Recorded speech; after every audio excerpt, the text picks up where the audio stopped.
আসসালামু আলাইকুম। আপনাদের সামনে আবার একটা নতুন কালেকশন নিয়ে আসলাম। দেখতে পাচ্ছেন এটা কিন্তু জিপিএক্স ডেমন, এটা কিন্তু জিআর। দেখতে পাচ্ছি নন ইভিএস, যেটা এই যে টায়ারে রেড গ্রিন মার্ক আছেই। বাইকটা কিন্তু একদম দেখা যাচ্ছে এক কথায় ফুল একটা স্পোর্টস বাইক ফিয়ারিং। বাইকটা কিন্তু ফুল ফ্রেশ আপ আছে, দেখতে পাচ্ছেন। বাইকেতে তেমন কোথাও কোনো দাগ স্ক্র্যাচ কি পোষা মান যায় এমন কোনো কিছু নাই। বাইকটাও ওয়াশ করা হয়নি, জাস্ট যেরকম আছে এরকমই আছে। বাইকটা কিন্তু 2 বছরের জন্য ব্যাংক ড্রাফট করা আছে। এবারে বাইক ফুল ফ্রেশ আপ আছে। জিআর 165 বাইক কিন্তু ফুল ফ্রেশ আপ পাচ্ছেন যারা জিপিএক্স নিতে চাচ্ছেন, জিপিএক্স লাভার আছেন। বাইকটা কিন্তু চলছে প্রায় 22-25 হাজার কিলোমিটার চলছে। বাইকের ইঞ্জিন সম্পূর্ণ untouch, bike full fresh up আছে। যারা জিপিএক্স নিতে চাচ্ছেন তারা আমাদের দেওয়া ডিসক্রিপশন নাম্বার অবশ্যই যোগাযোগ করলে এই জিপিএক্সটা পাবেন।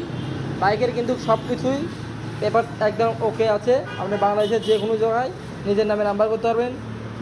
এতক্ষণ সবাই ভালো থাকবেন, সুস্থ থাকবেন। সবাইকে আল্লাহ হাফেজ। বড় দেখা হবে আবার কোনো নতুন ভিডিওতে।